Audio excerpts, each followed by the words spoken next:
अस्सलाम वालेकुम, मैं अस्मा हूँ। मैं आज आपको डायबिटीज़ मेलाइटिस के बारे में बताऊँगी। तो जैसा कि आपको नज़र आ रहा है, ये डेफिनेशन मैंने लिखी हुई है। It is a metabolic disorder in which there is relative or absolute deficiency of insulin. यानी कि एक ऐसा मेटाबॉलिक डिसऑर्डर जिस्म में पैदा हो जाता है जिसमें इंसुलिन की रिलेटिव या एब्सोल्यूट डेफिशिएंसी होती है। एब्सोल्यूट यानी बिल्कुल ही इंसुलिन पैदा ही नहीं हो रही होती, और रिलेटिव का मतलब होता है कि उसकी ज़रूरियात के मुताबिक नहीं पैदा हो रही होती, बहुत कम मिकदार में पैदा हो रही होती है। तो जब एक बंदे को डायबिटीज़ मेलाइटिस हो जाती है तो उसकी ये अलामात होती हैं, जिनमें से चंद एक मैंने लिखी हैं। पोलीयूरिया होता है बार बार, यानी कि पेशाब करने की हाजत होती है बार बार, ख़ासकर रात के टाइम बार बार बंदे को पेशाब आता है। उसके बाद पोलीफेजिया है, यानी कि भूख का बार बार लगना, बंदा खाता जाता है और फिर बार बार भूख लगती जाती है। पोलीडिप्सिया, बहुत ज़्यादा प्यास लगती है, मुंह खुश्क होता है, बार बार प्यास लगती है। और फिर इसका एक और साइन है सडन विजन चेंजेस, जो है अचानक से नज़र में मसले मसाइल नज़र के पैदा होने शुरू हो जाते हैं, नज़र कम आना शुरू हो जाता है, कोई मोतिया वगैरह हो जाता है। तो ये भी एक अलामत है अपना डायबिटीज़ मेलाइटिस होने की। तो आज अब टाइप्स इसकी देख लेते हैं। तो सबसे पहले टाइप 1 डायबिटीज़ मेलाइटिस है। टाइप 1 डायबिटीज़ मेलाइटिस जो है ये ज़्यादातर बच्चे या जवान लोगों में होती है, और इसमें इंसुलिन की जो प्रोडक्शन है बिल्कुल नहीं हो रही होती। तो ये जो है ज़्यादातर यंग लोगों में और बच्चों में अपीयर होती है।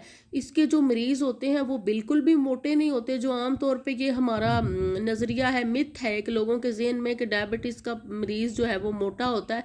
तो ये जो टाइप 1 होती है, इसका पेशेंट जो है बिल्कुल नहीव सा, लागर सा होता है, और कभी भी मोटा नहीं होता, बहुत जो है वो लागर सा और कमज़ोर सा होता है।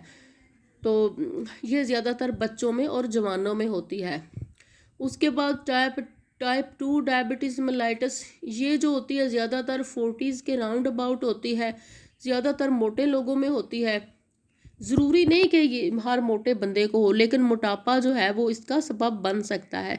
इसमें ये होता है कि इंसुलिन जो होती है ना, या तो कम मिकदार में पैदा हो रही होती है, तो या फिर बॉडी जो होती है वो इंसुलिन को रेजिस्ट कर रही होती है, उसके ख़िलाफ़ मज़ामत कर रही होती है, उस इंसुलिन को बॉडी इस्तेमाल नहीं कर रही होती, तो फिर टाइप 2 डायबिटीज़ मेलाइटिस हो जाती है।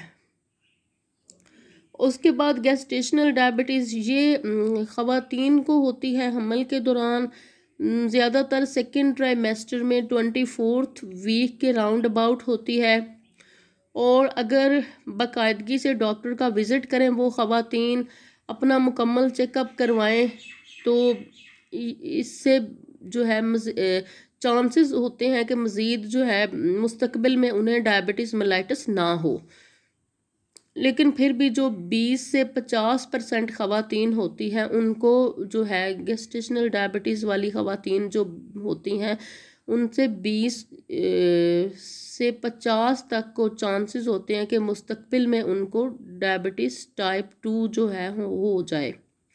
उसके बाद ड्रग इंड्यूस डायबिटीज़ मेलाइटिस है। अगर कोई मरीज़ स्टीरॉयड लेना शुरू कर देता है या कोई ऐसी दवाई लेना शुरू कर देता है जिससे अचानक से उसमें शुगर के असरात आना शुरू हो जाते हैं, तो ये जो ड्रग इंड्यूस डायबिटीज़ मेलाइटिस है, ये उस ड्रग को छोड़ने से बाज़ औक़ात बिल्कुल ठीक हो जाती है, लेकिन बाज़ औक़ात इसके जो असरात हैं वो ताहयात रहते हैं। अब देखते हैं कि इनका जो है इलाज क्या है।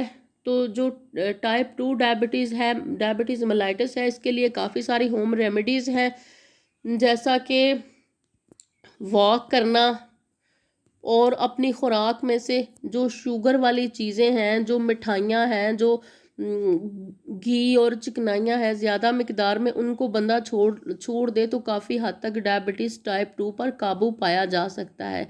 अपने वज़न को बंदा कम कर ले, रोज़ाना जो है एक्सरसाइज को जो है अपना मामूल बनाए, और वो चीज़ें बिल्कुल भी ना खाएं जिनमें शुगर की मिकदार ज़्यादा हो, क्योंकि हम जो रोटी चावल वगैरह खाते हैं, फ्रूट खाते हैं, इनमें बहुत ज़्यादा मिकदार में कार्बोहाइड्रेट होते हैं जो हमें शुगर प्रोवाइड करते हैं। तो अगर हम अलग से ना भी खाएं, नहीं है डायबिटीज़ मेलाइटिस, फिर भी ना खाएं तो कोई मसला नहीं है, बहुत कम मिकदार में खाएं और बाकायदगी से जो है डॉक्टर के पास जाएं, अपना चेकअप करवाएं, अपनी शुगर चेक करवाएं, तो काफ़ी चांसेस हैं कि आप डायबिटीज़ टाइप 2 से जो है मुस्तकबिल में बच सकें। सॉरी। तो मुझे उम्मीद है कि मेरी इस वीडियो से आपको डायबिटीज़ मेलाइटिस समझने में मदद मिली होगी। अल्लाह हाफिज़।